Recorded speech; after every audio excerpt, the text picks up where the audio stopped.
निज भितरे थिबा क्षतगुड़िकु भल करिवार यात्राटा बेले बेले बहुत कष्टकर लागे।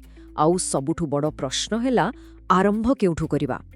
आज आमे सही रास्ता खोजिबा अलेक्जेंड्रा एल्क्स पुस्तक हाउ वी हील भितरे। एहा केवल किछि उपदेश नुहे बरं एक संपूर्ण एक्शन प्लान। तेबे आसंतु एही यात्राकु टिके सहज करिबा। हिलिंग बा आरोग्य शब्दटा शुणिबाकू जेतिकी सरल लागे अनुभव करिबाकू सेतिकी गभीर। अनेक समयरे एहा एते बड़ लागे जे मनरे प्रश्न आसे, अच्छा मु प्रकृतरे केउठारु आरंभ करिबि? एही गोटिए प्रश्नर उत्तर खोजिबा ही एही पुस्तकर मूल उद्देश्य। ठीक अछि, तेबे चालंतु एहा भितरकू जिबा। हाउ वी हील केवल एक बही नुहे, एहाकू एक मार्गदर्शिका बोली भाबी पारंती। जणे बंधु भळे जे एही जटिल रास्तारे हाथ धरी आगुकू नेबा पई साहाय्य करिबा। ताहाले एही गाइड पछरे अछंती के? से हेउछंती अलेक्जेंड्रा एल। से जणे लेखिका, कवि एवं जणे सर्टिफाइड ब्रेथवर्क कोच। तांकर सबुठु खास कथा हेउची से लेखिबाकू ही आरोग्यर एक माध्यम भावे व्यवहार करंती।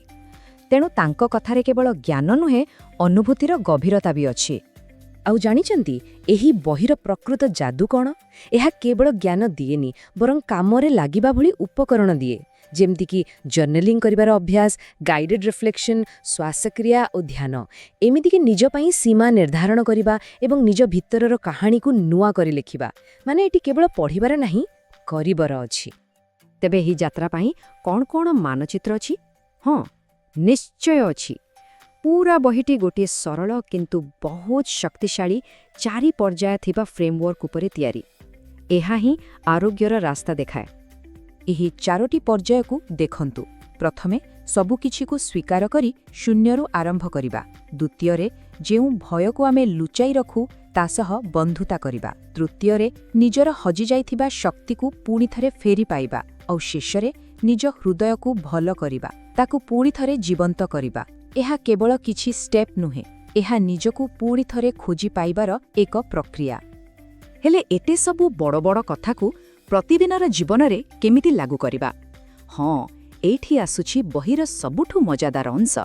एहा एक प्रैक्टिकल 5 सप्ताहर कार्य योजना देइथाए, जहा एही सबु थ्योरी को वास्तवतारे बदलाई दिए। एही 5 सप्ताहर योजनाटा एमिति काम करे। प्रथम सप्ताहरे आमे मूलदुआ पकाऊ। द्वितीय सप्ताहरे भयर सामना करू। तृतीय सप्ताहरे निज शक्ति को फेरी पाऊ। चतुर्थ सप्ताहरे खुशी और आनंद को निज जीवन रे स्थान देऊ। आउ पंचम सप्ताहरे एसबू को एकाठी करी आग को बढ़िबा पई प्रस्तुत हो। देखिले तो प्रतिटी पाहाच केमती परस्पर सह जोड़ी होईछि, जहा फलरे परिवर्तनटा स्थायी होई परिबो। किंतु गोटिए कथा मने रखिबा दरकार, कोनोसी यात्रा सबुबेले सीधा बा सहज होई न थाए। तेणु आगुकू बढ़िबा पूर्वरु चालंतु देखिबा किछि साधारण भूल जहा लोकमाने प्रायतः एही रास्तारे करिथांती एवं सेथिरु केमिति बंची हेबो। सबुठु बड़ भूल हेउछि राताराती फलाफल आशा करिबा। सत कहिबाकू गले आरोग्य गोटिए 100 मीटर दौड़ नुहे, एहा एक माराथन। एहा एक लगातार चालुथिबा प्रक्रिया, जोंथिरे भल दिन भी आसिबो आउ खराब दिन भी आसिबो। तेणु गतिठु अधिक निरंतरता ही जरूरी। द्वितीय साधारण भूल हेउछि बहिर प्रश्नगुड़िकु केवल उपर उपर पढ़िदेबा। किंतु प्रकृत काम सेतेबळे हुए जेतेबेळे किछि शांत समय बाहर करी बिना कोनोसी भी विचाररे मन खोली लेखा जाए। एहा केवल पढ़िबा नुहे, एहा हेउछि आत्ममंथन। आमे समस्ते कष्टरु दूरे रहिबाकू चाहूं, नुहे कि?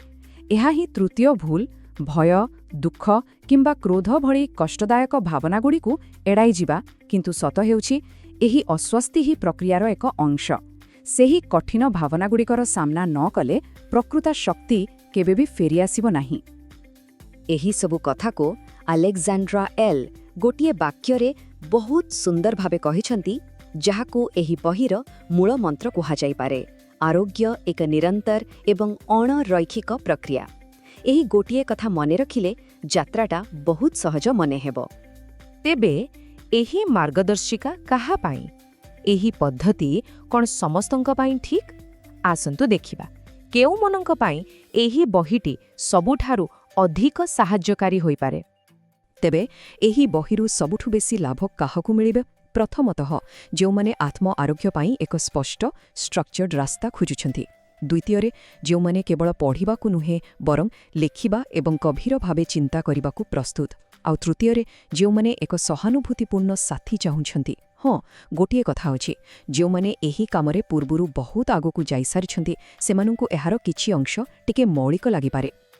ଏହି ଆଲୋଚନାର ଶୀର୍ଷରେ ପୁସ୍ତକର ସବୁଠାରୁ ପ୍ରଥମ ଏବଂ ସବୁଠାରୁ ଶକ୍ତିଶାଳୀ ପ୍ରଶ୍ନଟିକୁ ଟିକେ ଭାବିବା। ଏହା ଏକ ଗଭୀର ପ୍ରଶ୍ନ ଯାହା ନିଜକୁ ପଚାରିବା ଦରକାର। ସେମିତି କେଉଁ କାହାଣୀ ଅଛି ଯାହାକୁ ମୁକ୍ତ କରିବା ପାଇଁ ଜଣେ ପ୍ରସ୍ତୁତ?